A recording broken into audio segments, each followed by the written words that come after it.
Brazil এইবারও বিশ্বকাপ জিততে পারবে না কিংবা বিশ্বকাপে ভালো কিছু করতে পারবে না। আপনারা একবার নিজেকে প্রশ্ন করে দেখুন তো, যারা ব্রাজিল ফ্যান রয়েছেন, আপনাদের টিমের প্লেয়াররা যেভাবে নিজেদেরকে উজাড় করে দেয় সেটা কি এনাফ?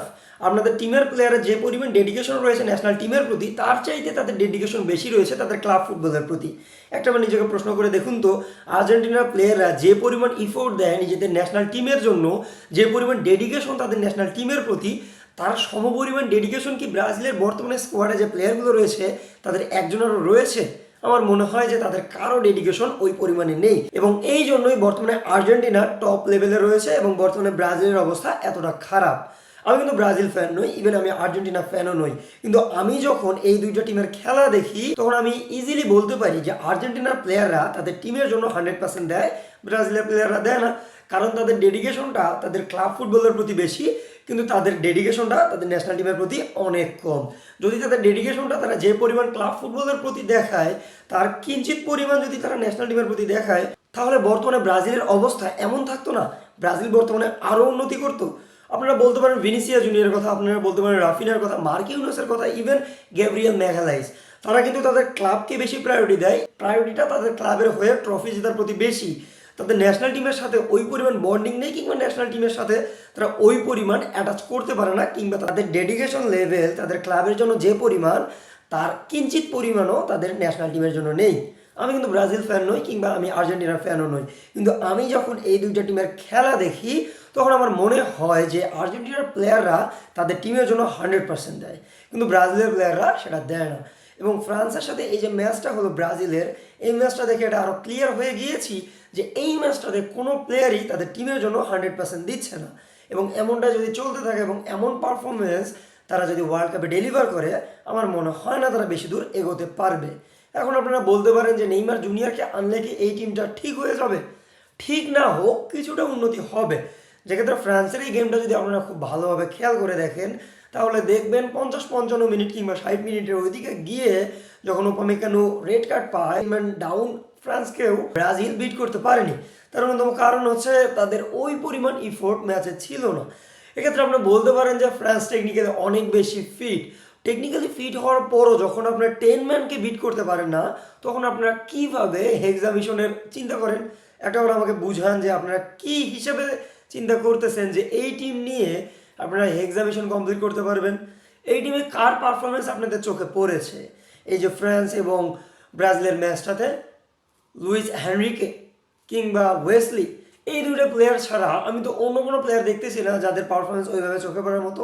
একজন গোল দিয়েছে আমি মানতেছি, কিন্তু গোল দেওয়ার ফলে যে তার পারফরমেন্স খুব ভালো ছিল এটা কিন্তু বলা যায় না। এক্ষেত্রে অন্যজনের নামও বলতে পারেন, ইগোর থিয়াগো, তার পারফরমেন্সে কিছুটা চোখে পড়ার মতো, কিন্তু বাদ বাকি যারা খেলেছে, ক্যাসেমিরোকেও ইনক্লুড করতে পারেন কিংবা লিও প্যারেরাকেও ইনক্লুড করতে পারেন, এদের পারফরমেন্স কিন্তু চোখে পড়ার মতো না। অন্যদিকে ভিনিসিয়া জুনিয়রের কথা বলি, ভিনিসিয়া জুনিয়র যে পারফরমেন্সটা ডেলিভার করেছে, এরকম পারফরমেন্স সে যদি ডেলিভার করতে থাকে, ওয়ার্ল্ড কাপে ব্রাজিলের দৌড় অতটা কিন্তু দূরে যাবে না।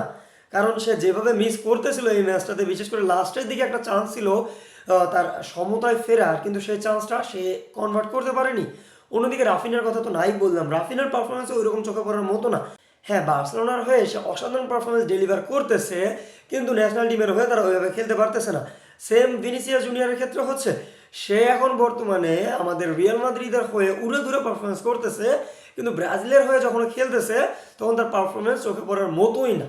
বিশেষ করে এই যে তার ব্রাজিলের স্ট্যাট, এই স্ট্যাট যদি আপনি নেইমার জুনিয়রের সাথে মিলিয়ে দেখেন, তাহলে দেখবেন আকাশ পাতালের তফাৎ। যেক্ষেত্রে নেইমার জুনিয়র অনেকগুলো গোল করে ফেলেছে, কিন্তু অন্যদিকে ভিনিসিয়া জুনিয়রের গোলের সংখ্যা কিন্তু হাতে গোনা কিছু, 8টা কিংবা 9টা। তো এইরকম পারফরমেন্স কন্টিনিউয়াসলি যদি ডেলিভার করতে থাকে, তাহলে আমার মনে হয় যে এইবারও যারা ব্রাজিল ফ্যান রয়েছে তাদের হেক্সা মিশন কিন্তু কমপ্লিট হবে না। যদি না এই প্লেয়ারগুলো অনেক বেশি ভালো করা শুরু করে, যদি না গ্যাব্রিয়েল মাগালাইস ফিট হয়ে ফিরে, যদি না মার্কিউনোস 100% দেয়, Vinicius Junior, Raphinha, Estevao, Igor Thiago, তারপর রয়েছে আমাদের ম্যাথিউস কুনহা, এরা যদি না খুব ভালো খেলা শুরু করে, আমার মনে হয় না ব্রাজিল এইবারও তাদের হেক্সা মিশন কমপ্লিট করতে পারবে। অপরদিকে রয়েছে তাদের মিডফিল্ড। এই ম্যাচে তারা 2জন মাত্র মিডফিল্ডার নিয়ে নেমেছিল, মানে তারা টোটালি অ্যাটাকিং মুড নিয়ে নেমেছিল, যেক্ষেত্রে তাদের অ্যাটাকার ছিল 4জন। সেম গোস টু ফ্রান্সের কিন্তু মিডফিল্ডের মাত্র 2জন ছিল, কিন্তু তারপরও তারা যেভাবে এই ম্যাচটাকে কন্ট্রোল করেছে, তারা যেভাবে ব্রাজিলকে ডমিনেট করেছে, এক্ষেত্রে ইজিলি বোঝা যাচ্ছে যে ফ্রান্স এবার টপ ফেভারিট। অন্যদিকে ব্রাজিলের ক্ষেত্রে বলি, ব্রাজিলের মিডফিল্ডে কমতি ছিল, এক্ষেত্রে তারা দুজন মিডফিল্ডার নিয়ে নেমেছিল, এক্ষেত্রে বলতে পারেন তাদের মিডফিল্ডারগুলোতে ইনজুর্ড ছিল। এক্ষেত্রে আমার মনে হয় এটাকে একজন কমায়, এক্ষেত্রে যদি ফ্যাবিনোকে চান্স দেওয়া হতো আমার মনে হয় সে মিডফিল্ডে কিছুটা কন্ট্রোল আনতে পারতো। এক্ষেত্রে তাদের একজন বড় মিস রয়েছে, মানে ব্রুনো গিমারেইসের কথা বলতেছিলাম, সে বর্তমানে ইনজুরিতে রয়েছে। যদি ইনজুরি থেকে ফেরে এবং ব্রাজিল যদি খুব ভালোভাবে ম্যাচটা কন্ট্রোল করতে পারে তাহলে আমার মনে হয় ব্রাজিল বেশ কিছু দূর এগোতে পারে। কিন্তু এইভাবে যদি পারফরমেন্স করতে থাকে আমার মনে হয় না যে আপনারা এবার হেক্সা মিশনের স্বপ্নটা কমপ্লিট করতে পারবেন। আপনাদের কি মনে হচ্ছে কমেন্ট বক্সে অবশ্যই জানিয়ে দিবেন। দেখা হচ্ছে অন্য কোনো ভিডিওতে, ততক্ষণ পর্যন্ত সাথে থাকবেন। হালা মাদ্রিদ ইনাদামাস সু।